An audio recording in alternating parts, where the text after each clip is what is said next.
నమస్తే welcome to 99 TV. Bezawada బెంబేలెత్తుతుంది. ఎప్పుడు ఊహించిన విధంగా గత 40 సంవత్సరాల్లో లేని వర్షాలు బెజవాడిని ముంచెత్తాయి. బిక్కుమంటూ లక్షలాది మంది ఈరోజు సహాయం కోసం ఆశ్రయించే పరిస్థితి. అసలు బెజవాడకు ఎందుకు ఇబ్బంది వచ్చింది, ప్రస్తుత పరిస్థితి ఏంటి? ముఖ్యమంత్రి చంద్రబాబు నాయుడు నిన్నటి నుంచి కూడా సహాయక చర్యల్లో ఆయనే స్వయంగా పాల్గొంటున్నారు. ఎక్కడికక్కడ వరద ముంచెత్తుతుంది. అరచేతిలో ప్రాణాలు పెట్టుకుని బిక్కుమనే పరిస్థితి. విజువల్స్ మనం ఎక్స్క్లూజివ్గా చూడొచ్చు. డ్రోన్ వీడియోని ఒకసారి మనం చూస్తే అసలు ఇది బెజవాడ ప్రాంతమా, ఏదే నది పరివాహక ప్రాంతమా అన్నట్లుగా ఉంది. చాలా దారుణమైన పరిస్థితి. ఎక్కడా కూడా మనుషుల జాడలేని దుస్థితి. డ్రోన్ షాటు ఒకసారిగా మనం ఇక్కడ ఎక్స్క్లూజివ్గా చూడొచ్చు. ఏ ప్రాంతం చూసినా సరే ఇదే పరిస్థితి.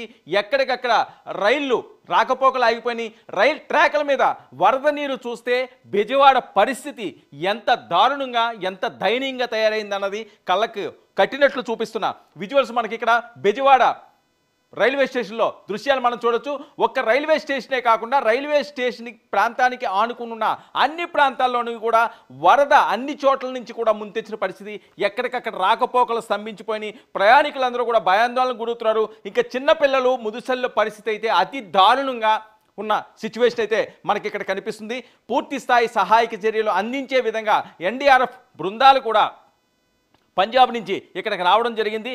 కేంద్రం పూర్తి స్థాయిలో విపత్తును అడ్డుకునే విధంగా అన్ని సహాయ సహకారాలు చేస్తామని చెప్పి వాళ్ళు కూడా హామీ ఇవ్వడం జరిగింది. ముఖ్యమంత్రి చంద్రబాబు నాయుడు తన పనితీరు ఏంటన్నది ఈరోజు బెజవాడలో చూపిస్తున్నారు. గతంలో హుదూదు సందర్భంగా విశాఖలో కూడా ఆయనే ప్రత్యక్షంగా ఆ ప్రాంతానికి వెళ్ళడం జరిగింది.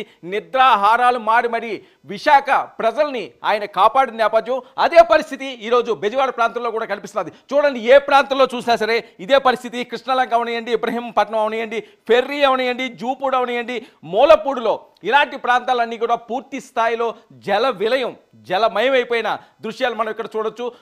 బోట్స్లో సురక్షిత ప్రాంతాలకి అక్కడ ఉన్న బాధితులు ఎవరైతే ఉన్నారో వరద బాధితులని వాళ్ళందరినీ కూడా ఇక్కడి నుంచి తరలించే ప్రయత్నాలు చేస్తున్నారు.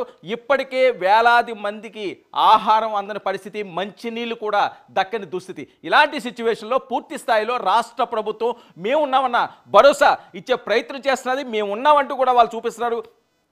ఎక్స్క్లూజివ్గా ఈ విజువల్స్లో మనకు కనిపిస్తున్నది. అసలు బెజవాడ ప్రాంతం ఇలా ఎవరు కూడా ఊహించుండరు.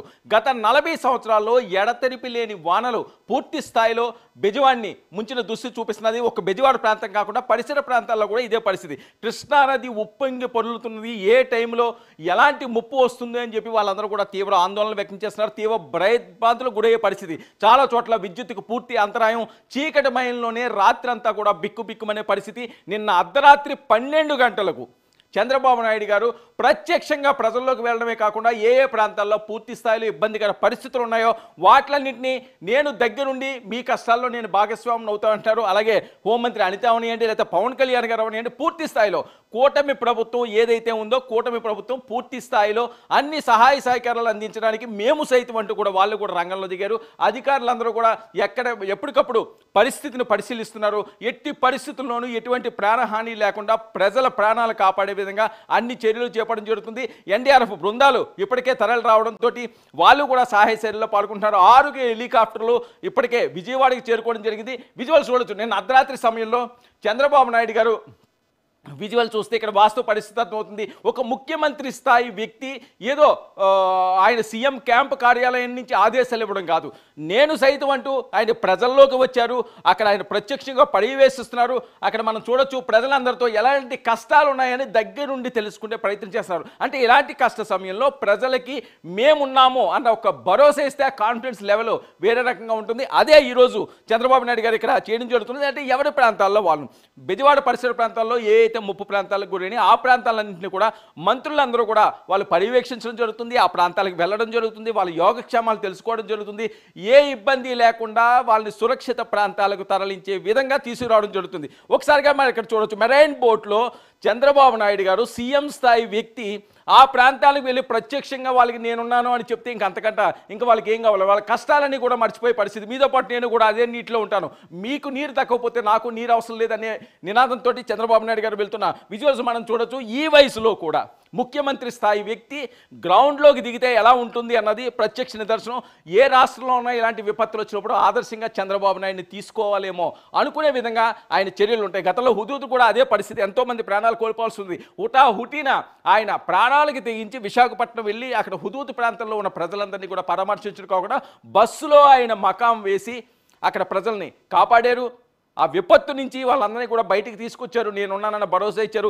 అదే ఈరోజు రిపీట్ అవుతుంది. అంటే ఏ ప్రాంతంలో చూసినా ఒక్కసారిగా మనం ఇక్కడ ఈ వాటర్ చూస్తే అసలు ఏం జరుగుతుంది బెజవాడ అనే విధంగా ప్రశాంతమైన ఈ బెజవాడ ప్రాంతాల్లో ఆ రోడ్లన్నీ కూడా విస్తారమైన రోడ్లు ఈ రోజు నిర్మానుష్యమైపోయే పరిస్థితి. ఎక్కడికక్కడ షాపులు క్లోజ్ అయ్యి కోట్లాది రూపాయల ఆస్తి నష్టం కూడా సంభవించిన పరిస్థితి. డ్రోన్ షాట్లు చూస్తుంటే హృదయ విదారకంగా ఉన్నది. ఎలాంటి ఇల్లులన్నీ కూడా పూర్తి స్థాయిలో ఏ రకంగా వరద ముంపుకి గురైనయో, పెద్ద పెద్ద అపార్ట్మెంట్లన్నింటినీ కూడా ప్రాణభయంతో బిక్కుబిక్కుమంటూ మమ్మల్ని కాపాడనంటూ వాళ్ళు ఆక్రందనలు. అంటే చిన్నపిల్లలకి వాళ్ళకి కూడా చాలా ఇబ్బందికర పరిస్థితి. పెద్దల పరిస్థితి మరీ దయనీయంగా ఉన్నది. ఎందుకంటే మెడికల్ షాపులన్నీ క్లోజ్ అయినాయి, వాళ్ళకి చిన్నపిల్లలకి పాలు కూడా దక్కని పరిస్థితి నెలకొంది. సో వీటిలన్నింటినీ కూడా సెటరేట్ చేయడానికి పూర్తి స్థాయిలో కూటమి ప్రభుత్వం సమావేశమైంది. ఈ ఎటువంటి సహాయ చర్యలు అందించడానికన్నా మేము సిద్ధమని కేంద్రం కూడా రంగంలో దిగింది. తెలంగాణ ప్రాంతంలోనే, ఆంధ్రప్రదేశ్ ప్రాంతంలోనే. అంటే ఊహించిన విధంగా ఏవో వర్షాలు పడతాయి, తుఫాను ఏదో తీరాన్ని దాటుతుంది, అంతా క్లియర్ అవుతుంది అనుకున్నారు. కానీ ఎవ్వరికీ కూడా అంతు చిక్కని విధంగా